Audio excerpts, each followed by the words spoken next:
thank you for that introduction, Chris, and it's great to be here. I want to thank the El Campo leader and Mikeska also for the location and the barbecue and the meal today. And I know Chris and Jay mentioned how excited they are to every Friday night go out to El Campo Stadium. I need to have them come talk to our kids about week 5 when and see if they can get our kids excited about coming into that Riceford Stadium if they are excited. That concerns me a little bit right now. But anyway, I am excited to be here. It's a great turnout, and and this time of year is excited for a lot more people, I think, than any other sport. The pro football's on every night, the college football's coming up, high school football's coming up, and at our level is where the true coaching gets done. You're coaching a lot more, at a lot of levels. It's the best players out there. You're making kids into young men, and that's the task that all these men up here do a great job of, and they do it every year. I'd like to introduce our Wharton contingent here. And I have had tremendous support since arriving at spring break, around spring break time at Wharton. And Dr. Kay Shop is here, and from the administration building administration is Linda Lenz, and so is Ronnie Arnold here, and our head principal has been great to work with. Steve May is in the audience out there today. If you could just we like to give one clap for we teach our kids this 1, 2, 3, and they give one clap for them. So keep it short to the point. 1, 2, 3. I'd like our coaching staff to head that up right there. Anyway, also, and with Dr. Shapa is her secretary, and I didn't really know where to have her fall in because my coaching staff is next. And she is part-time coach, part-time secretary at the administration building. So Linda's here also. And the next group is our coaching staff right here. And I feel very confident. They have done a great job. Some coaches have been here previously at Wharton, which they wanted to stay on and adjust to the things that I like to have done, and also fortunate to be able to bring in a few folks with us. So the coaching staff with me today, if I start at the back table, Anthony Ray, Jason Elms, our junior high coordinator, Reggie Davis, our defensive coordinator, Donald Allen, he's going to coach the wide receivers and be the head baseball coach. Al James, Shannon talked about strength and conditioning and getting in the weight room, and we were very fortunate to be able to lure him away from the University of Houston. He was assistant strength coach there, and he's coming to do our O-line, and he didn't know before he came that the O-line was probably the biggest question mark that we had, and that he was going to be extremely challenged in that part of it, but we're glad to have him with us, and then Chad Butler is going to handle the offense and coach our quarterbacks up. And so anyway, I'm glad to be working with that group. And then also I'd like to thank our community has been great. And Curtis Evans is the head of our booster club, and Eric Moogie was one of the first guys I met in Wharton. But I'd like to give a 1, 2, 3 for our community and their representatives are here. 1, 2, 3. Very good. Thank you. You wouldn't believe how long it takes to teach 60, 70-year-old kids how to do that right there. We got it done. But I am very excited about being in Wharton and the challenges ahead. Like Jay said, or Chris said, I've been in Tech City for 21 years, and that's a long time to really be anywhere. And loved it there, had a great time there, but it has been refreshing and challenging to be in a new place, in a new district, and work with the people that I have and meet them. So I did get a call the other day when we were getting ready for all these reporters and the upcoming little magazines that predict the season, and I got a call from the Victoria paper, a reporter down there, and he said, was talking about all the things that are going on in the upcoming season. And he says, I guess you've heard that El Campo has dropped to 3A. And he says, what do you think of that? And I just told him, well, I'm sure I would be sharing the thoughts of every 3A coach in the state of Texas that, hey, we're not exactly opening El Campo with open arms. It's not like we're excited, hey, come on, bring them to 3A, we're excited about that. No, I'm not, because we knocked heads with them at Tech City a few times. So I know the caliber, the kind of program, and the caliber of coach that Coach Gillis and his staff have. So, no, we're not real excited about them coming to 3A, but they're here. So we're going to have to deal with that one. But, but our job right now, I told this to the kids the other day, in fact, it was just maybe Tuesday, while they're finishing up probably their favorite part of practice, which is the conditioning phase. They're finishing that up, and they're griping and complaining and hot, and I don't really blame them, for that. But I told them the first thing we have to do is not be the enemy of ourselves. We can't be the opponent.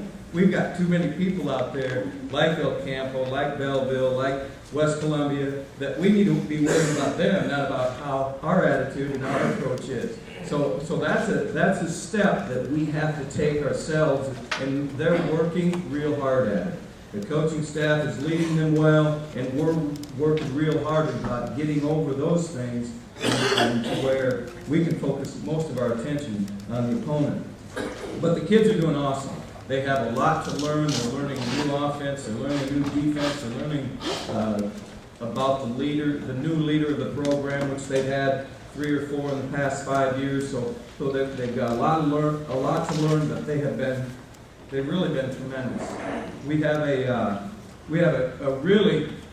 We're coming off a very successful season. I think the Wharton Tigers went 3 rounds deep in the playoffs last year, and that's the farthest they've been since they won the state championship back in 1950. So it's big shoes to fill. Kind of used to having to fill big shoes, but our expectations are not going to change from that finish. We want to build from there. And of course, the work's cut out for us. We lost an extremely good senior class last year. Lots of good players. I think we had over 20 to 25 seniors that we're losing. And when you talk about football, 9 lettermen sounds real good if you've got a basketball team, maybe. But a football team, 9 lettermen is not a whole lot to get started with, but they are 9 good ones. So I feel like we have a very good nucleus of kids to start with, and a few of those, I'm not going to mention all the starting lineup, the projected starting lineup, because our kids right now are battling. What I'm telling you, you're battling for either Friday night or Thursday night. They're not battling for, so that they're fighting to see which team they're going to be on still. And but we got a real good look the other night at Sweeney, at where our weaknesses are, what we got to learn yet, and what kind of kids we need to bring up. So the nucleus that I'm talking about, number one, is I feel like we have a returning offensive player that we can do a great job of building an offense around. And that's Barte Grissom.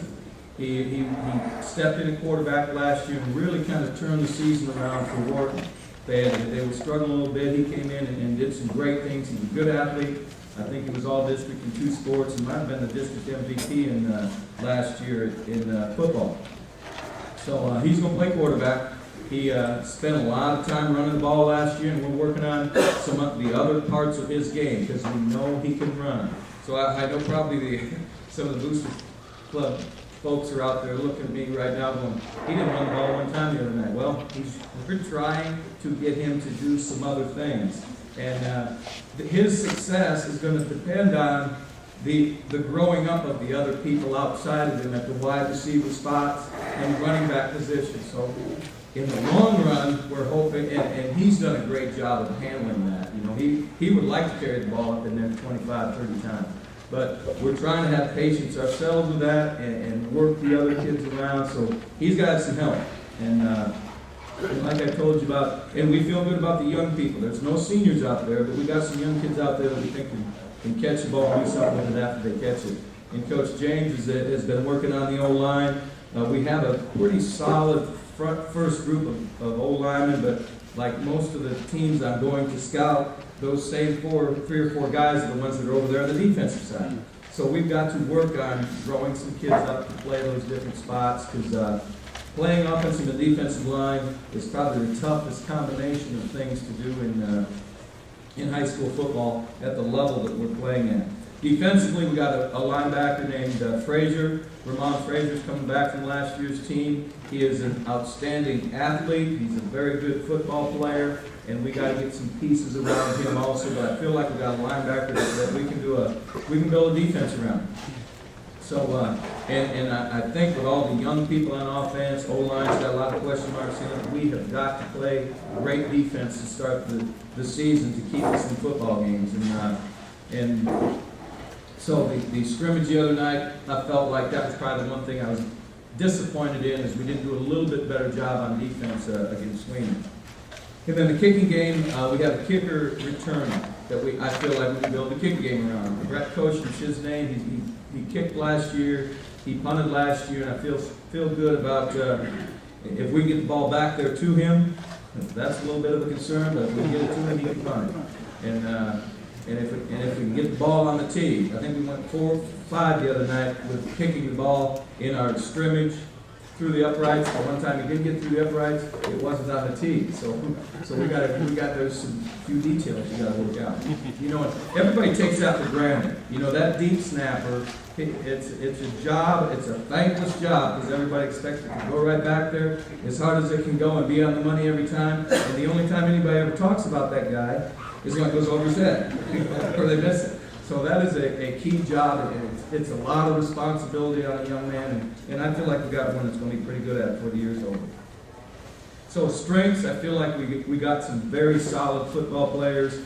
Probably our weaknesses are, the lack of experience. We have so many kids that have never played on Friday night. They're good. I think they will be good players. They just have never played on Friday night, and we got to grow them up for that. I think we're going to be a little thin in some positions, but that's what coaching is all about. You got to make the younger kids grow up and fit that position. And I think the biggest thing as a coach that I want the kids to do, and we're working real hard at, is compete from start to finish. We're really excited about the group, and we're looking forward. I'm jealous because these guys are getting scrimmage tonight. We got to wait till tomorrow night. So we got all this other stuff that we got going on, like practicing right before your last day before the game. You got to go through everything, and then you go crazy because they don't remember nothing. So you're like, what's tomorrow night going to look like? But anyway, we got parent meetings and a little walkthrough practice, and we teed up for the last time as a practice tomorrow night against Stafford. And we did get to do that at home, so anybody, if you're looking for a place to go tomorrow night, if everybody's scrimmage tonight, come out and see us at the stadium tomorrow night. Thank you very much.